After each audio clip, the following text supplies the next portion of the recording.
चींटी और घमंडी हाथी। ये कहानी है एक घमंडी हाथी की, जो जंगल की बाकी सभी जानवरों को अपने सामने कुछ नहीं समझता था। दिन भर सभी जानवरों को परेशान करना उसका काम बन गया था, पर उसकी ताकत की वजह से कोई उसका कुछ नहीं कर पा रहा था। मैं हूँ हाथी, मुझे देख के दुनिया डर जाती। भालू, गेंडा या हो शेर,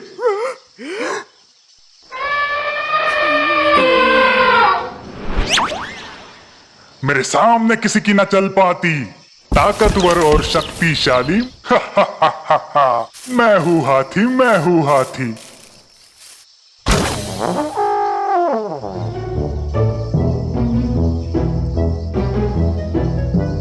ए तोते, क्या कर रहे हो? तुम्हें दिखता नहीं कौन आया है? मैं इस जंगल का सबसे ताकतवर जानवर हूँ। चलो मुझे झुककर सलाम करो। नहीं, मैं नहीं मानता। मैं क्यों सलाम करूं? अच्छा, मैं तुम्हें अभी अपनी ताकत का मजा चखाता हूँ। तोते ने फिर भी हाथी को सलाम नहीं किया। हाथी ने अपनी ताकत दिखाने के लिए पूरा पेड़ ही गिरा दिया, ताकि तोता उस पेड़ पर फिर कभी बैठ ना सके। तोता वहां से उड़कर चला गया। अब पता चला मैं क्या कर सकता हूँ। मेरे सामने तुम सब कुछ भी नहीं हो। उसके बाद हाथी आगे बढ़ा और हर रोज की तरह नदी किनारे पानी पीने चला गया। उस नदी के पास एक छोटी सी गुफा थी, जिसमें कई चींटियां रहती थी। वो हर रोज खाने का सामान इकट्ठा करती थी। हाथी अन्य जानवरों की तरह उन चींटियों को भी परेशान करता था। आज भी कुछ ऐसे ही हुआ। हाथी पानी पी रहा था, तभी वहां से एक चींटी गुजर रही थी। चलो अब इन चींटियों को मजा चखाता हूँ। ए चींटी, ये लड्डू लेकर कहाँ जा रही हो? हाथी भाई, मुझे ये गुफा में रखना है। बारिश का मौसम शुरू होने वाला है। उसके पहले हमें बहुत सारा खाना जमा करना है। अच्छा। ऐसे कहकर हाथी ने अपने सूंड में पानी भरा और चींटियों की गुफा पर डाला।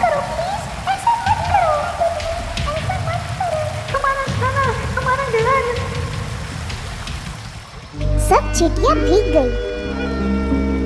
उन्होंने इकट्ठा किया हुआ सब खाना बह गया। हाथी जोर जोर से हंसने लगा। चींटियां गुस्से से लाल हो गई थी। उन्होंने आज कुछ भी करके हाथी को सबक सिखाने की ठान ली थी। हाथी, तुम्हें बहुत घमंड है ना अपनी ताकत पर? तुम्हें तो हम सबक सिखा के रहेंगे। अरे जाओ जाओ, तुम मुझे क्या सबक सिखाओगे? तुम इतनी सी चींटियां मेरा कुछ नहीं बिगाड़ सकती। तुम्हें तो मैं अपने पैरों के नीचे कुचल दूंगा। देखना है कैसे। ऐसा कहकर हाथी अपना एक पैर चींटियों को डराने के लिए ऊपर करता है। तब सभी चींटियां हाथी के दूसरे पैर से उसके शरीर पर चढ़ जाती है। हाथी डर जाता है। ए, तुम क्या कर रही हो?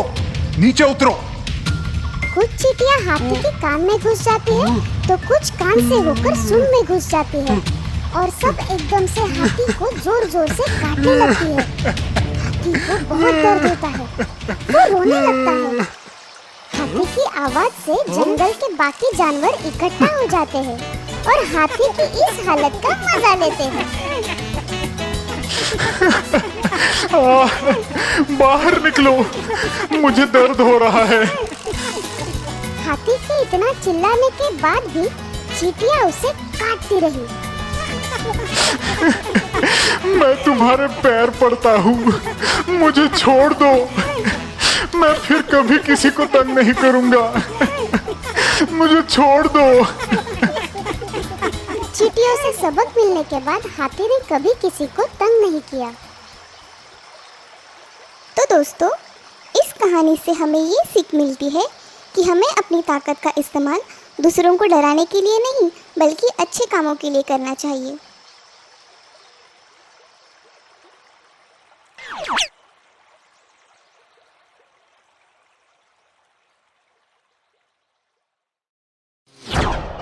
चींटी और टिड्डा। यह है रघु, जो कि ये खूबसूरत टिड्डा है। इसे अपना जीवन अपने तरीके से जीना पसंद है। वाह, क्या मजेदार जीवन है। फल, हरी भरी घास और ये धूप, वाह मेरे तो मजे है। ये ताजे घास की खुशबू मेरे दिल को छू लेती है। दिन भर इधर उधर करना और पत्तों पर आराम करना उसे बेहद पसंद है। एक दिन ऐसे ही रघु एक घास का स्वाद उठा रहा था। तभी अचानक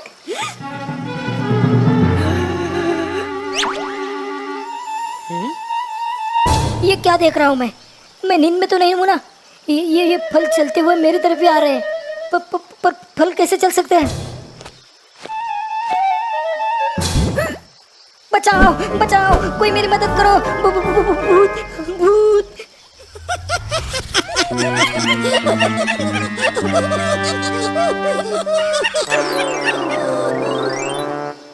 बचाओ बचाओ, ये फल मुझ पर हमला कर रहा है। क्या रघु, तुम भी एक फल से डर गए? मैं तो बिल्कुल नहीं डरा था। तुम्हें पता है ना, मैं एक टिड्डा हूँ जो हमेशा बिंदास रहना पसंद करता है। ओ हाँ, सही कहा रघु। पर अब मान भी लो कि तुम डर गए थे। मेरी छोड़ो, ये बताओ कि ये एक फल लाने के लिए तुम 4-4 चिटिया जाती हो। मैं तो तुमसे काफी बड़ा और ताकतवर हूँ, इसलिए मैं अपना काम खुद करता हूँ। मुझे किसी के सहारे की जरूरत नहीं पड़ती। क्या मैं इस फल को खाने में तुम्हारी मदद करूँ? बकवास बंद करो रघु, ये फल अब खाने के लिए नहीं है। फिर सर्दियों के मौसम में काम आएंगे। सर्दियों के मौसम के लिए?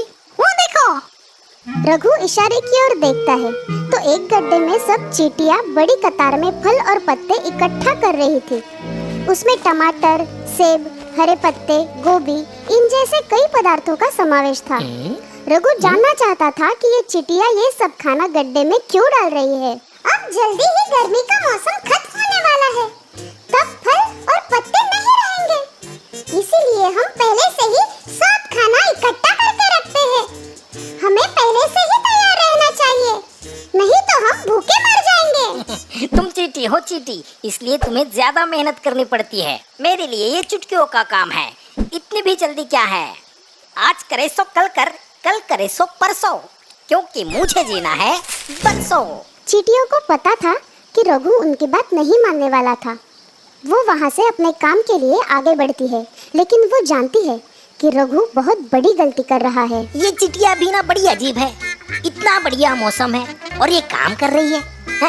और परेशान तो ऐसे है जैसे दुनिया खत्म होने वाली है। अरे खाने का कुछ ना कुछ तो जुगाड़ हो ही जाएगा, कल की चिंता क्यों करें? रघु कई दिनों तक अपनी ही धुन में चुस्त रहा। उसे आने वाले सर्दी के मौसम की बिल्कुल भी परवाह नहीं थी। हरी घास खाने की वजह से वो मस्त मोटा भी हो चुका था। एक दिन ऐसे ही रघु आराम कर रहा था, तभी बड़ी संख्या में चींटियां हरी पत्तियां और टहनियां लेकर जा रही थी। ए सुनो, तुम ये पत्तियां और टहनियां लेकर कहाँ जा रही हो? सर्दी के मौसम में ठंड से बचने के काम आएगी। तुम्हें भी अभी जमा कर लेनी चाहिए रघु। तुम सच में ना पागल हो पागल। सिर्फ ठंड से बचने के लिए इतनी मेहनत? चींटियां जानती थी कि रघु उनकी बात बिल्कुल नहीं मानने वाला, इसलिए वो जाने लगी। तभी अचानक मेरा पैर! क्या हुआ? तुम ठीक तो हो? मेरा पैर बहुत दर्द कर रहा है। मैं चल नहीं पाऊंगी। कोई बात नहीं, तुम एक काम करो, तुम मेरे पीठ पे बैठ जाओ, मैं तुम्हें घर छोड़ देता हूँ। सच्ची? क्या तुम ऐसा कर सकते हो? हाँ, क्यों नहीं, चलो आ जाओ। रघु चींटी को साथ लेकर उड़ चलता है। उस चींटी को भी बहुत मजा आता है। उसने हरी भरी जमीन देखी, बड़े बड़े झरने देखे। उसे हवा की झोंकों का एहसास हो रहा था। जब वो चींटी के घर के नजदीक पहुंचे तो रघु ने देखा कि बहुत सारी चींटियां पत्ते लेकर एक बड़े से गड्ढे में डाल रही थी। ये सब देखकर रघु दंग रह गया। शुक्रिया रघु। कोई बात नहीं, उम्मीद है तुम्हें मजा आया होगा। संभल कर जाना और अपने पैरों का ख्याल रखना। सुनो रघु, क्या तुमने पत्ते और खाना इकट्ठा किए? और सर्दी के मौसम में कहाँ रहोगे? अरे मैं तो बड़ा हूँ, शक्तिशाली हूँ, कुछ ना कुछ तो बंदोबस्त कर ही लूंगा। कल की चिंता आज क्यों, हाँ? ऐसे बोलकर रघु वहाँ से उड़ निकला। धीरे धीरे मौसम में बदलाव आने लगे। गर्मी का मौसम खत्म होने वाला था। पेड़ों के पत्ते सूखकर गिर रहे थे। घास का रंग भी बदल चुका था। रघु अब भी निश्चिंत था। खा खा के वो मोटा हो चुका था। वो अब बचे हुए हरे पत्तों का लाभ उठा रहा था। आजकल ये चींटियां नजर नहीं आती। लगता है वो भी मेरी तरह मौसम का मजा ले रही है। पर अब क्या फायदा, जब मौज मजा करने का समय था तब सारा समय वो काम में लगी हुई थी। सर्दी का मौसम आ गया। चारों ओर बर्फ गिर रही थी। हरी घास तो देखने भी नहीं मिल रही थी।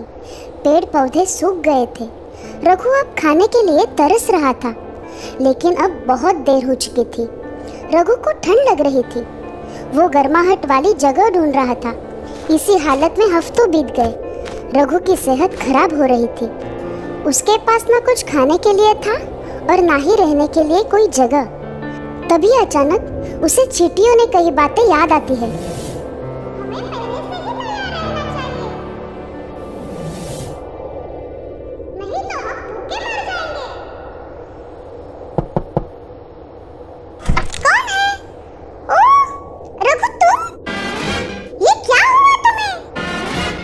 मुझे माफ करना, मैंने बहुत बड़ी गलती कर दी। मुझे तुम्हारी बात मान लेनी चाहिए थी। मुझे कुछ खाने को दो, मुझे बहुत भूख लगी है। उन दोनों की बहस सुनकर उनकी मुख्य रानी चींटी और अन्य चींटियां भी बाहर आती है। हमारे पास बहुत खाना है। हम तुम्हें खाना दे सकते हैं, पर हम तुम्हें रहने नहीं दे सकते। लेकिन मैं ये क्या? हमें इसे बचाना होगा। ये भूख से मर जाएगा। आखिर इसने मेरी मदद की थी। जब मेरे पैर में लगा था तब ये मुझे अपने पीठ पर बिठाकर घर छोड़ने आया था। चींटी रानी अपने साथीदारों को रघु के लिए टहनियों का घर बनाने कहती है और उसे हरे पत्ते खाने देती है। सब चींटियां मिलकर उसके लिए अच्छा सा घर बनाती है। फिर उसे अंदर ले जाकर गरम गरम सूप देती है।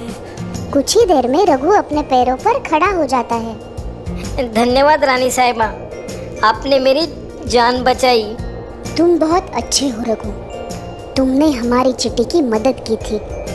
हमने इस बार तुम्हारी मदद की। पर याद रखना, हमें हमेशा आने वाले कल के लिए तैयार रहना चाहिए। मैं समझ गया रानी साहिबा, मैं फिर ऐसी गलती नहीं करूँगा।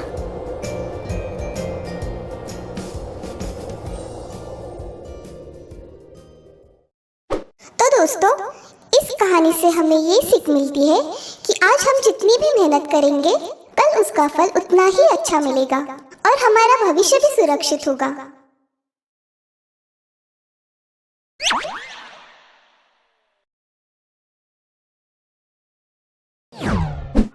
मेंढक और गाय।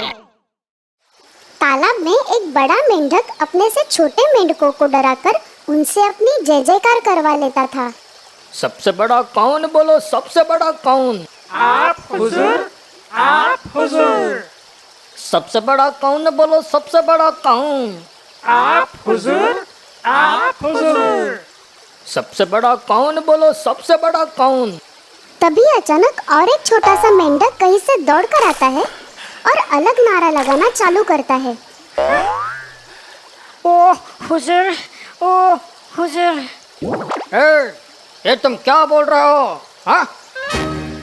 माफी हुजूर, माफी हुजूर, पर वो पहाड़ पर जो खड़ा है वो आपसे बड़ा है।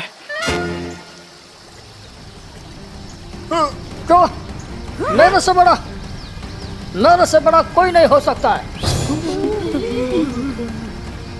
हाँ हुजूर, आपसे भी बड़ा है। बड़ा मेंढक अपने आप से कहता है, सच में अगर मेरे से बड़ा कोई जीव होगा तो ये लोग मेरा जय जयकार करना बंद कर देंगे। ये तो टेंशन वाली बात है। चलो हम भी देखना चाहते हैं कौन है हमसे बड़ा। सबसे बड़ा कौन, बोलो सबसे बड़ा कौन? आप हुजूर, आप हुजूर। सबसे बड़ा कौन, बोलो सबसे बड़ा कौन? आप हुजूर, आप हुजूर। अरे ये तो सच में मुझसे बड़ा है। हुजूर, आप उसके सामने कितने छोटे लग रहे हो। बड़ा मेंढक गुस्से से लाल हो जाता है। हाँ, अरे इसमें कौन सी बड़ी बात है, मैं तो इससे भी बड़ा हो सकता हूँ। क्यों हुआ कि नहीं मैं उस गौ जितना बड़ा? हाँ? नहीं, नहीं।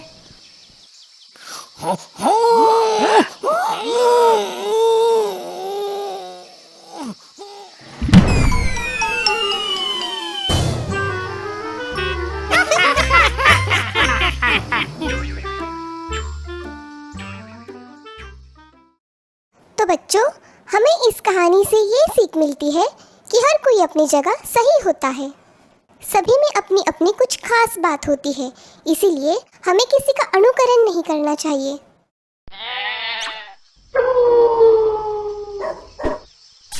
भागो, भेड़िया आया। एक गांव में एक बड़ा शैतान लड़का रहता था। उसे किसी बात की कोई भी परवाह नहीं थी। वो हर वक्त गांव के लोगों से कुछ ना कुछ शैतानी करता था। क्या कर रहे हो? मुझे बांधा क्यों है?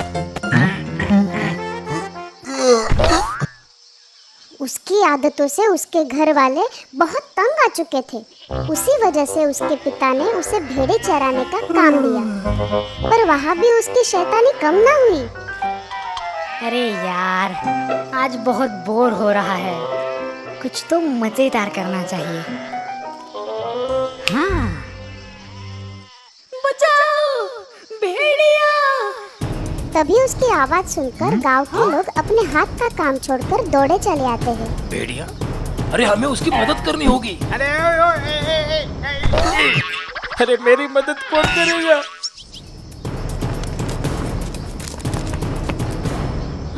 पर यहाँ तो कोई नहीं। उनकी भागदौड़ देखकर लड़का उन पे खूब हंसता है।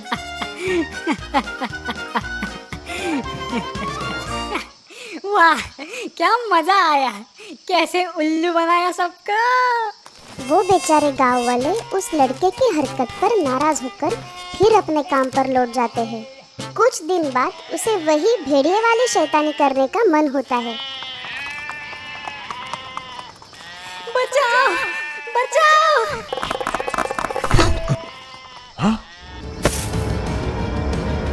गांव वाले फिर एक बार उसकी आवाज सुनकर मदद के लिए दौड़े चले आते हैं। पर वो शैतान लड़का फिर से उन पे हंसता है। मैंने तुम्हें फिर से बेवकूफ बनाया। अरे ये बड़ा ही शैतान है, फिर से वही शैतान है। वो बेचारे गांव वाले उस लड़के की हरकत पर नाराज होकर फिर अपने काम पर लौट जाते हैं। कुछ दिनों के बाद जब वो लड़का भेड़िया चराते वक्त आराम कर रहा था, तभी अचानक से भेड़िए की आवाज सुनाई देती। असली भेड़िए की आवाज सुनकर लड़का डर जाता है। बचाओ, बचाओ, कोई मेरी मदद करो, बचाओ। गांव वाले उसकी चीख सुनते हैं, लेकिन अब उसकी मदद करने कोई नहीं आता। चीखने दो उसे, अब हम उसकी बातों में बिल्कुल नहीं आने वाले। भेड़िया एक एक करके उसकी सारी भेड़ें खा जाता है।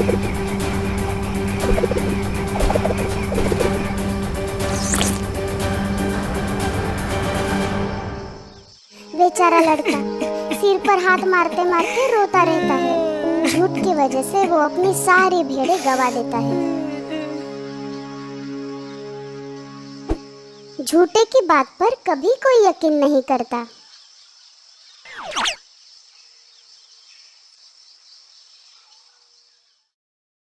दोस्तों, आपको हमारी स्टोरी कैसी लगी? हमें कमेंट करके जरूर बताइए। इस स्टोरी को लाइक और शेयर करें, और हाँ, हमारे चैनल को सब्सक्राइब करना ना भूलें। Thank you.